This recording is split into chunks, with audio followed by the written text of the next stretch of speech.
सैफ अली खानवरील हल्ल्याप्रकरणी आरोपी मोहम्मद शहजादला वांद्रे पोलिसांकडून ठाण्यातून सांताक्रूज पोलीस ठाण्यात आणण्यात आलं। सकाळी आरोपीची वैद्यकीय तपासणी होणार।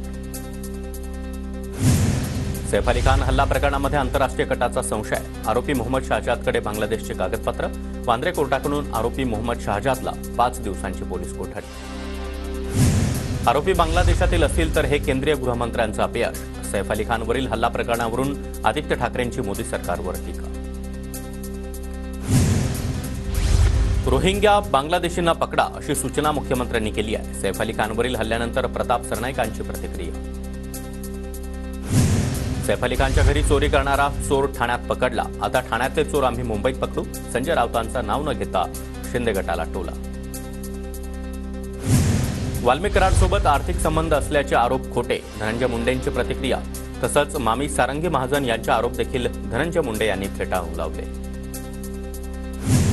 पक्षश्रेष्ठींकडे केलेल्या मागणीला यश। धनंजय मुंडेंना पालकमंत्रीपद दिल्यानं बीडची ही अवस्था, तर नैतिकतेच्या भावनेतून मुंडेंनी मंत्रिपदापासून दूर राहावं। पक्षातील आमदार प्रकाश सोळंकेंचा धनंजय मुंडेंना सल्ला।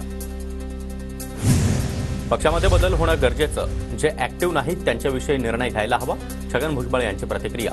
तालुका अध्यक्षपदापासून ते राष्ट्रीय अध्यक्षांपर्यंत निवडणुका होणार। प्रफुल्ल पटेल यांचं वक्तव्य। जनमानसामध्ये प्रतिमा खराब असणाऱ्यांना पक्षात घेतलं जाणार नाही। कोणी दोषी आढळल्यास सरळ हकालपट्टी करणार। अजित पवारांचा नेत्यांसह कार्यकर्त्यांना इशारा।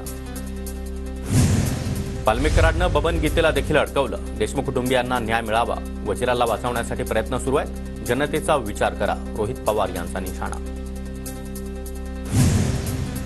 सोमनाथ सूर्यवंशींच्या अटकेची माहिती आम्हाला दिली गेली नाही। मृत्यूनंतर आम्हाला कळवण्यात आलं। सोमनाथ सूर्यवंशींचे भाऊ प्रेमनाथ सूर्यवंशी यांचा आरोप। चंद्रपुरातील दुर्गापूर आठवडी बाजारामध्ये मुनगंटीवारांचा नागरिकांशी संवाद। मुनगंटीवारांनी सामान्य ग्राहकाप्रमाणेच भाजी खरेदी केली। वाल्मिक कराडनं हार्वेस्टर मालकांचे पैसे घेतल्याचं प्रकरण। शेतकऱ्यांचे पैसे न दिल्यास आंदोलन करणार। जनशक्ती शेतकरी संघटनेचा इशारा। क्रांती शुगर कंपनीच्या 9 संचालक आणि महाराष्ट्र राज्य सहकारी बँकेच्या 2 अधिकाऱ्यांविरोधात गुन्हा दाखल। पारनेर सहकारी साखर कारखाने विक्रीमध्ये गैरव्यवहार। वर्ध्यामध्ये 42 गावांमध्ये तपासणी केलेल्या पाण्याच्या नमुन्यामध्ये नायट्रेट। प्रशासनाकडून पुन्हा नमुने संकलन करत आवश्यक उपाययोजना। केंद्रीय जलशक्ती मंत्रालयाकडून गोदावरीसह 5 नद्यांच्या स्वच्छतेचा कार्यक्रम हाती। नाशिक महापालिकेचा 2780 कोटींचा नमामि गोदा प्रकल्प गुंडाळला जाण्याची शक्यता।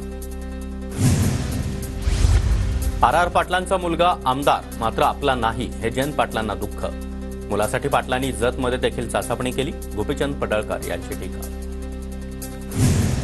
2014 मला खोट्या केसमध्ये जेलमध्ये टाकण्यात आलं। प्रस्थापितांच्या विरोधामध्ये गेल्यानंतर जेलमध्ये जावं लागतं। सांगलीमध्ये गोपीचंद पडळकरांचं वक्तव्य।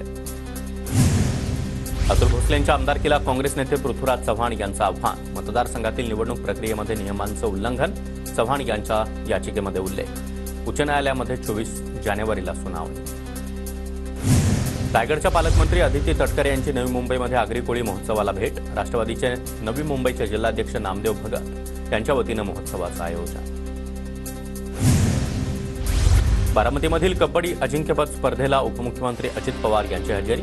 अजित पवारांच्या हस्ते विजेत्या संघाला पारितोषिक वितरण। तर खेळामध्ये हार जीत होतच असते। अजित पवार यांचं खेळाडूंना मार्गदर्शन। पुणे परिक्षेत्रामध्ये 2024 वर्षामध्ये अपघातामध्ये 1035 नागरिकांनी जीव गमावला। पुण्याहून मुंबई, बंगळुरू, नाशिक मार्गावर प्रवास करताना प्रवाशांनी काळजी घेण्याची गरज। मुंबईतील वानखेडे स्टेडियमला 50 वर्ष पूर्ण। क्रिकेटप्रेमींनी स्टेडियम गजबजला। सुवर्ण महोत्सवासाठी दिग्गज खेळाडूंसह राजकीय नेत्यांची देखील हजेरी।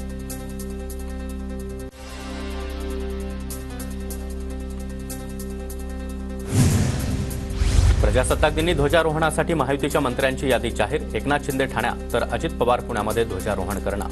मुख्यमंत्री फडणवीसांच्या उपस्थितीमध्ये शिवाजी पार्कवर ध्वजारोहण होणार। सरपंच संतोष देशमुख हत्या आणि सोमनाथ सूर्यवंशी मृत्यू प्रकरणी सर्वपक्षीय नेत्यांकडून 25 जानेवारीला मुंबईमध्ये जनाक्रोश मोर्चाची हाक। मेट्रो सिनेमा ते आझाद मैदान मार्गावर मोर्चा काढला जाणार। मुंबईकरांना आगामी आर्थिक वर्षामध्ये वीज दर कपातीचा दिलासा मिळण्याची शक्यता। टाटा वीज कंपनी, अदानी कंपनीकडून निवासी ग्राहकांच्या वीज दर कपातीचा प्रस्ताव। 1975 साली स्थापना करण्यात आलेल्या वानखेडे स्टेडियमला 50 वर्ष पूर्ण।